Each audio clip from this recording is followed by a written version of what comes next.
அதிமுக கூட்டணியில் பாமக எத்தனை தொகுதிகள்? சர்ப்ரைஸ் கொடுத்த எடப்பாடி பழனிசாமி.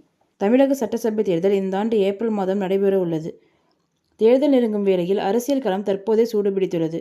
திமுக, அதிமுக, பாஜக, காங்கிரஸ், தேமுதிக, விசிக, மதிமுக, பாமக, தவேக உள்பட பல்வேறு கட்சிகள் தற்போதே தேர்தல் நடவடிக்கைகளை தொடங்கிவிட்டன. தற்போதைய நிலையில் 4 முனை போட்டி நிலவுகிறது. அதிமுக கூட்டணியில் பாரதிய ஜனதா உள்ளது. மேலும் அதிமுக தனது கூட்டணிக்குள் பாமக மற்றும் தேமுதிகவை கொண்டு வர விருப்பப்படுகிறது. அதற்கான மறைமுக பேச்சுவார்த்தை நடந்து வந்தது.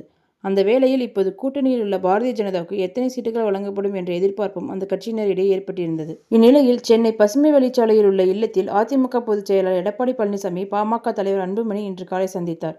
எடப்பாடி பழனிசாமி அன்புமணி சந்திப்பின் போது முன்னாள் அமைச்சர் சி.வி. சண்முகம் மற்றும் ஜெயக்குமார், வழக்கறிஞர் பாலு, திலகபாமா ஆகியோர் உடனிருந்தனர்.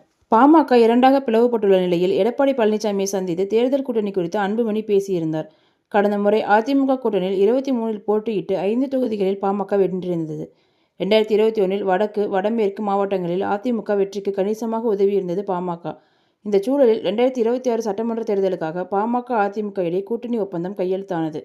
இந்நிலையில் அதிமுக கூட்டணியில் பாமக இணைந்துள்ளதாக எடப்பாடி பழனிசாமி அறிவித்தார். இது தொடர்பாக செய்தியாளர்கள் சந்திப்பில் எடப்பாடி பழனிசாமி பேசியதாவது: வருகிற சட்டமன்ற தேர்தலில் அதிமுக, பாஜக ஏற்கனவே கூட்டணி அமைந்துள்ளது.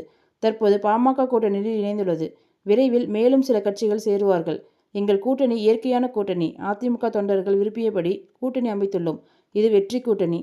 மக்கள் விரோத திமுக ஆட்சியை அகற்ற வேண்டும் என்ற லட்சியத்தின் அடிப்படையில் வலிமையான தமிழகத்தை உருவாக்க, மக்களுக்கான திட்டங்களை கொடுக்க இந்த கூட்டணி அமைக்கப்பட்டுள்ளது. எங்கள் கூட்டணி மிகப்பெரிய வெற்றி பெற்று அதிமுக தனிப்பெரும்பான்மையோடு ஆட்சி அமைக்கும். தேனீக்கள் போல செயல்பட்டு மிகப்பெரிய வெற்றி பெறுவோம். பாமகவுக்கான தொகுதி எண்ணிக்கையை முடிவு செய்துவிட்டோம். எத்தனை தொகுதிகள் என்பது பின்னர் அறிவிக்கப்படும். இவ்வாறு அவர் கூறினார். பாமக நிறுவனர் ராமதாசுடனும் பேச்சுவார்த்தை நடத்தப்படுமா என்ற கேள்விக்கு வணக்கம் கூறிவிட்டு எடப்பாடி பழனிசாமி பதிலளிக்காமல் சென்றார். இந்நிலையில் பாமகவிற்கு 13 முதல் 17 சட்டமன்ற தொகுதி சீட்டுகளும் 1 ராஜ்யசபா சீட்டும் வழங்கப்படும் என்ற தகவல்கள் கசிந்துள்ளன. மேலும் ஜனவரி இறுதியில் பிரதமர் நரேந்திர மோடி தமிழகம் வருகிறார். அதற்கு முன்னர் தேசிய ஜனநாயக கூட்டணியை உறுதி செய்து பிரதமர் வருகையின் போது கூட்டணி கட்சி தலைவர்கள் அனைவரையும் ஒரே மேடையில் ஏற்றுவதற்கு திட்டமிடப்பட்டுள்ளதாக கூறப்படுகிறது.